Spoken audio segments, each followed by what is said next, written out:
In the summer of 1971, after Louis Armstrong died in his bedroom in the house in Corona, Queens, his wife Lucille made a decision that those who knew her described as neither dramatic nor explained.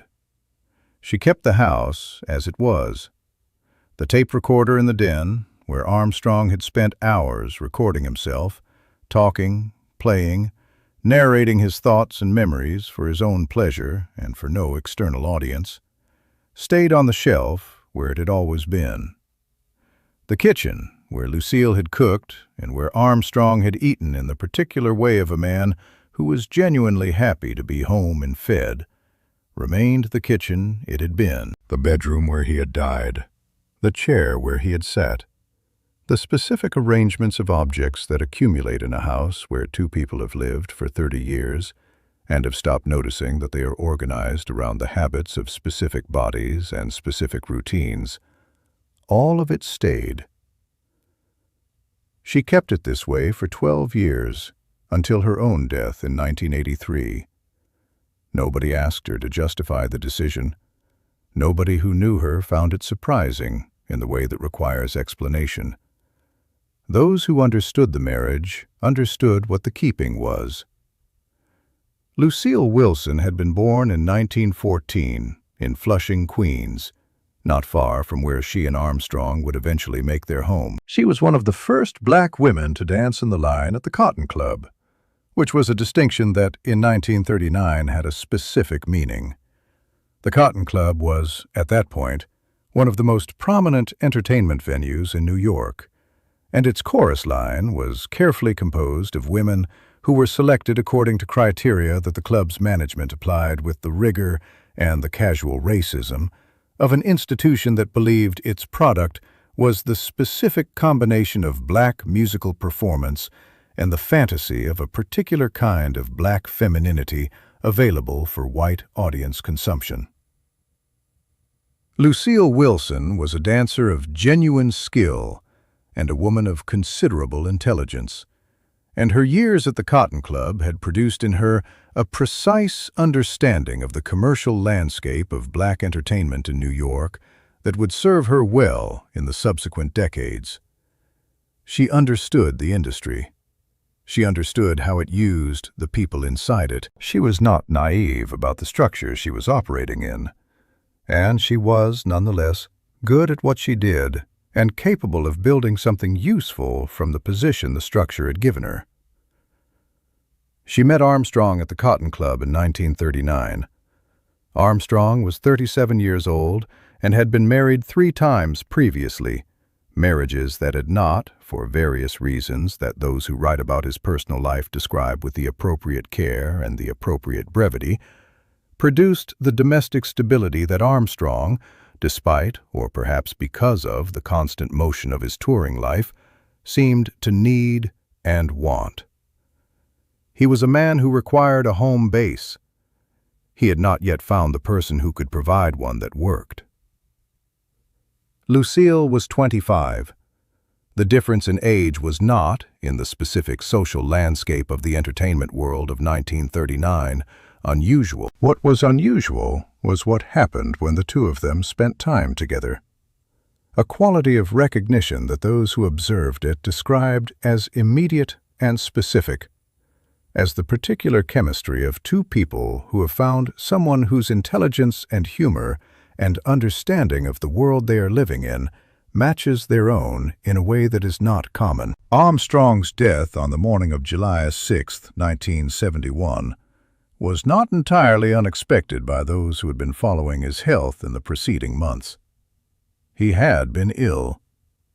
The heart that had sustained 50 years of performing the specific cardiovascular demand of the trumpet, the decades of touring, the accumulated physical cost of a life organized around musical performance, was not well. He had been hospitalized. He had come home. He had died at home, in the bedroom, in the house that Lucille had found and maintained and made into what a home for Louis Armstrong needed to be. Lucille was 69 years old when Armstrong died, the same age he was. They had been married for 29 years. The house had been theirs for 28 of those years. She had spent those years building and maintaining the domestic world that made it possible for Armstrong to be what he was when he left it, and what he was when he came back to it. The house was hers as much as it was his, and in the years after his death it became, in a different way, entirely hers. She kept it. She kept it the way she had kept it when Armstrong was alive, with the same attention and the same care and the same specific knowledge of which objects belonged where and what routines the spaces served. The tape recorder stayed in the den. The kitchen stayed the kitchen. The bedroom stayed the bedroom. The specific arrangements of a life shared for 29 years were maintained by the one person who remained, with the same precision with which they had been maintained when both people were present. Those who visited her in the years after Armstrong's death described the house with a consistent vocabulary. They said it felt like he had just left, not in the haunted way that might sound, but in the specific way of a house that is alive with the evidence of a person who was real in it. His presence was in the objects and the arrangements and the specific quality of the spaces that Lucille had organized around his habits and his needs. She had not made the house a shrine in the formal sense of a place organized around the memory of the absent. She had simply continued to live in the house that they had built together, with the objects that had always been there, in the arrangements that had always made sense. People asked her, occasionally, why she didn't change things, why she didn't redecorate, reorganize, adapt the house to the shape of a single person's life rather than the shape of two. She did not answer these questions at length. She said the house was the house. She said she liked it as it was. She said there was no reason to change what didn't need changing. These answers were not evasions. They were accurate descriptions of her position. She was not preserving a monument. She was living in her home. The home happened to contain the evidence of her husband's presence, because her husband had been in it for 29 years and had left the evidence that people leave in the spaces they have inhabited long enough to have shaped them. She was not maintaining this evidence against change. She was simply not disturbing it, because it was hers too, because it was what the house was, because the shape of the home that she and Armstrong had built together was the shape she knew and the shape she wanted to continue living in. They married in October 1942. The house in Corona followed in 1943. Lucille found it. Lucille arranged the purchase. Lucille made it what it was going to be. This was not an accident of domestic organization. It was the function that Lucille performed in the partnership from the beginning. Not as a subordinate figure managing logistics while Armstrong generated the income, but as the person who understood what a home needed to be for a man whose professional life was organized around constant motion and who needed the home to be something he could actually return to. Armstrong toured constantly through the 1940s and 1950s. The All-Stars were a working band with a working schedule, and the schedule produced months of absence from Queens, months of hotels and dressing rooms and the backs of buses, and the particular domestic void of a life organized around performing in other people's spaces. When Armstrong came home from a tour, he came home to something that Lucille had made specifically for him, a house that was his in a way that the hotels and the dressing rooms were not, that contained the objects and the routines and the specific domestic arrangements that belonged to him and to no general-purpose definition of comfort or convenience. The tape recorder in the den was one of the central objects of the home. Armstrong had developed, across the years of the marriage, the habit of recording himself in private, not for commercial purposes, not for an audience, but for his own use, in the specific way of a person who needs to process things aloud and who has found that the recording device serves as a sufficient audience for what the processing requires. He recorded himself talking about music, about the people he had known, about the years in New Orleans and Chicago and New York, about the performances that had stayed with him and the ones he would rather not remember. He recorded himself practicing, playing through things he was working on, experimenting in the privacy of the den with the freedom that private experimentation allows. Lucille knew about the recordings. She was the person who made the space for them, who organized the domestic life of the house so that Armstrong had the time and the privacy that the den's activities required.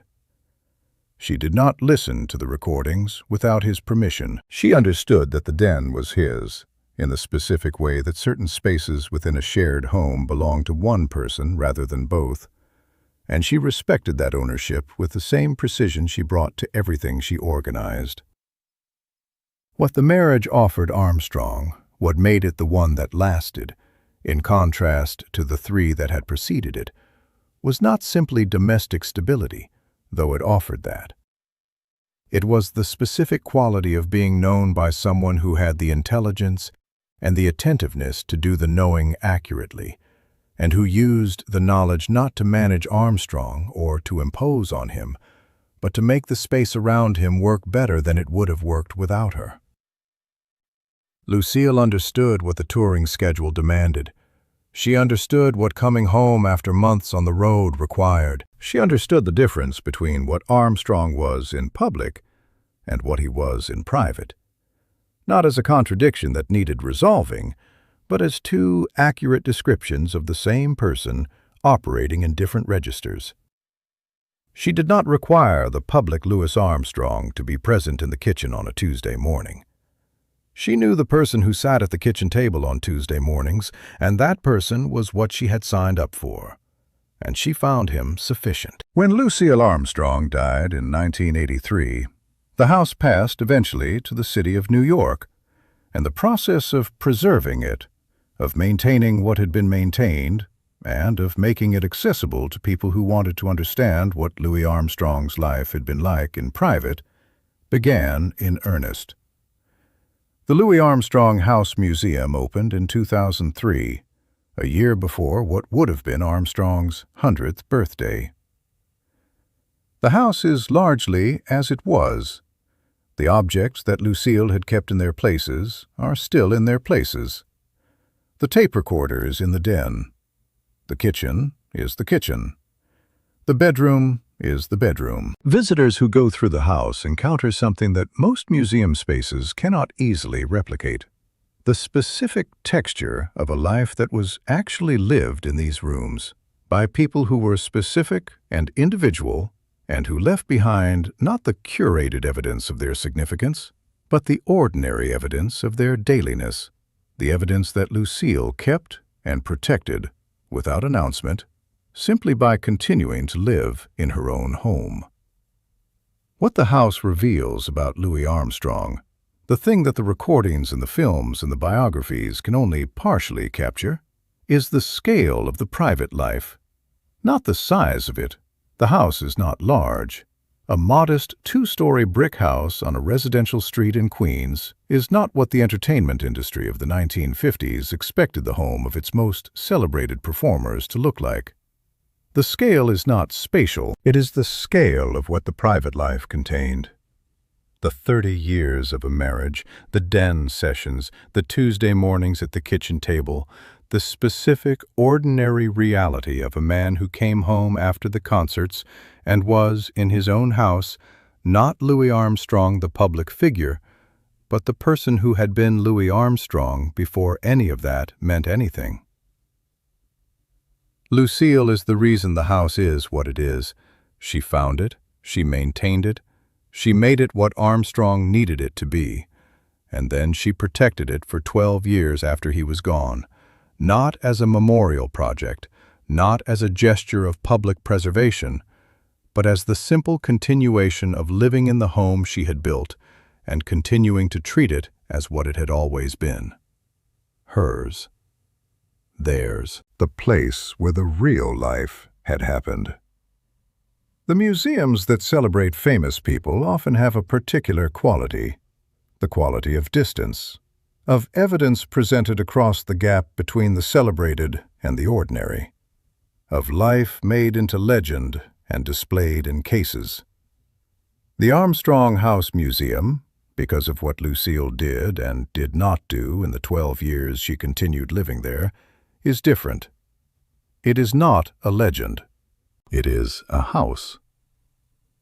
And in the house, in the tape recorder, in the kitchen and the den, and the specific arrangement of the objects that Lucille kept exactly as they were, Armstrong is present in the way that people are present in the places they have actually lived, not as a monument to what they achieved, but as the specific person they were when nobody was recording the performance.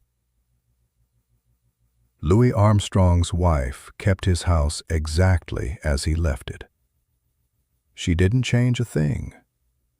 Not out of grief, not out of a decision to preserve something, out of the simple understanding that what was there was worth keeping, that the house he had come home to was a good house, and that she had been the one who made it good, and that what they had built together in 30 years of marriage was not something that needed to be changed now that one of them was gone. The house is still there. The tape recorder is still in the den, and what it holds, what all of it holds, is the private life of a man the world thought it knew. It knew the music. Lucille knew him.